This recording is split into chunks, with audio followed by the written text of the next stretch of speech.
ഈശോ മിശിഹായ്ക്ക് സ്തുതിയായിരിക്കട്ടെ.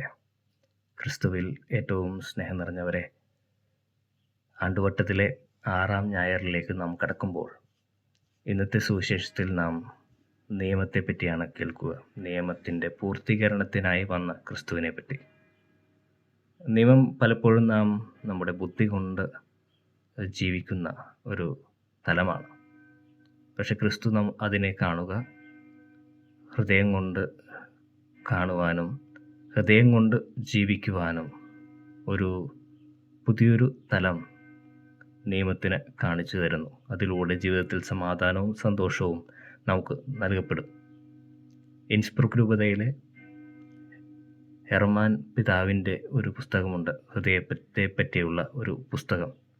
ആ പുസ്തകത്തിൽ പിതാവ് ഇപ്രകാരമാണ് എല്ലാം പറയുക: ജീവിതത്തിലെ പല സാഹചര്യങ്ങളും ഹൃദയം കൊണ്ട് കാണുവാനും ഹൃദയം കൊണ്ട് കേൾക്കുവാനും വേണ്ട ഒരു ആവശ്യകതയെപ്പറ്റി ഹെർമാൻ പിതാവ് ഓർമ്മിപ്പിക്കുന്നു.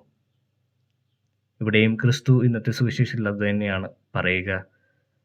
ഹൃദയം കൊണ്ട് നിയമങ്ങളെ കണ്ട്, ഹൃദയം കൊണ്ട് മനുഷ്യരെ കണ്ട്, മനുഷ്യ സ്നേഹത്തിൻ്റെ വില കൊടുത്ത് ജീവിക്കുവാൻ വേണ്ട വിളിയെപ്പറ്റിയാണ് ക്രിസ്തുനാഥൻ ഓർമ്മിപ്പിക്കുക.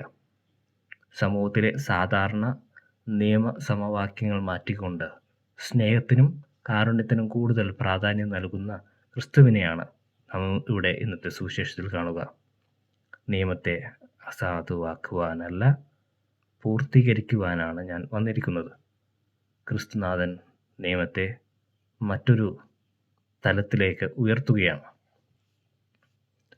നിയമം പാലിക്കുക ഒരിക്കലും ഒരു വീർപ്പുകൂട്ടലായി മാറാതിരിക്കാൻ വേണ്ടി ഒരു ഓർമ്മപ്പെടുത്തൽ.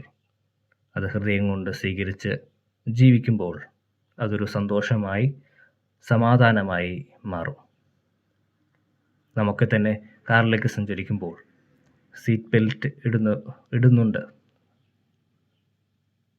സീറ്റ് ബെൽറ്റ് എന്നത് നമ്മുടെ ഒരു സേഫ്റ്റിക്ക് വേണ്ടിയായി തന്നിരിക്കുന്ന ഒന്നാണ്. പകരം അതൊരു നിയമമായി കാണുകയാണെങ്കിൽ, നിയമമായി കണ്ടുകൊണ്ട് ജീവിക്കുകയാണെങ്കിൽ നമുക്കൊരു ബുദ്ധിമുട്ടായി മാറും. പക്ഷെ അത് നമ്മുടെ നന്മയ്ക്കായി വഹിക്കാനുള്ള ഒരു നിയമമാണെന്ന് കാണുമ്പോൾ അത് വളരെ സ്നേഹത്തോടെ നാം അത് ചെയ്യുകയും ചെയ്യും. നിയമത്തെ ഹൃദയം കൊണ്ട് കാണാനായിട്ട് പഠിപ്പിക്കുന്നു. വെറുതെ കോപിക്കുന്നതും ഹൃദയത്തിൽ മോഹിക്കുന്നതും വാക്കുകൾ അനാവശ്യമായി മറ്റുള്ളവരെ വേദനിപ്പിക്കുന്നതും നിയമാനുസരണത്തിനും പുറത്താണെങ്കിലും ഇവയെല്ലാം സഹോദര സ്നേഹത്തിനെതിരാണ്.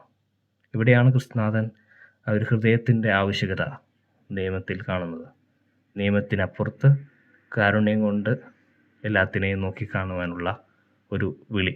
ക്രിസ്തുവിൻ്റെ ശിഷ്യന്മാരാകുവാനായിട്ട് വിളിയുള്ള നമുക്ക് ഈ ക്രിസ്തുവിനെ പോലെ എല്ലാം ഹൃദയം കൊണ്ട് കണ്ടുകൊണ്ട്, കാരുണ്യപൂർവ്വം കണ്ടുകൊണ്ട് ജീവിക്കാൻ വേണ്ട കൃപാവരത്തിനായി പ്രാർത്ഥിക്കാം. സഹോദര സ്നേഹത്തിന് മുൻഗണന നൽകുന്ന ഒരാൾ ഒരിക്കലും അനാവശ്യമായി മറ്റുള്ളവരെ വേദനിപ്പിക്കില്ല. അത് അവന് ജീവിതത്തിൻ്റെ ഹൃദയത്തിൻ്റെ ഭാഗമാണ്. അതിലൂടെ ഹൃദയത്തിൻ്റെ സന്തോഷവും സമാധാനവും അവൻ കണ്ടെത്തുന്നു.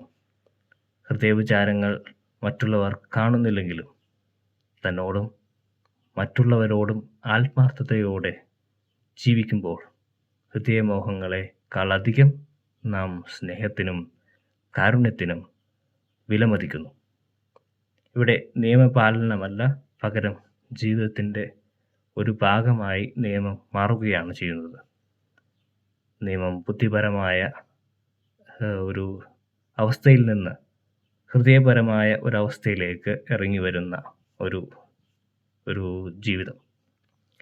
ഇന്നത്തെ ദിവസം നമുക്ക് നമ്മോട് തന്നെ ചോദിക്കാം, നമ്മൾ ആത്മാർത്ഥതയോടെയാണോ സ്നേഹിക്കുന്നത്? അതോ മറ്റുള്ളവരെ കാണിക്കാൻ വേണ്ടി മാത്രം നടത്തുന്ന സ്നേഹപ്രകടനം മാത്രമാണോ നമ്മുടെ ജീവിതം? നമ്മുടെ സഹോദര സ്നേഹം, പങ്കാളികളോടുള്ള സ്നേഹം ഹൃദയത്തിൽ നിന്നുള്ളതായി തീരാൻ സാധിക്കട്ടെ.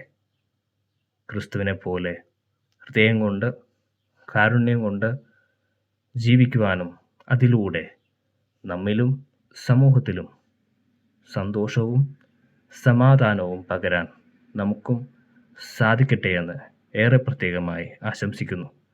നിയമം ഒരിക്കലും കരുണയിൽ മാത്രമല്ല, കരുണ കൊണ്ട് കൂടിയാണ് പൂർത്തീകരിക്കുന്നത്.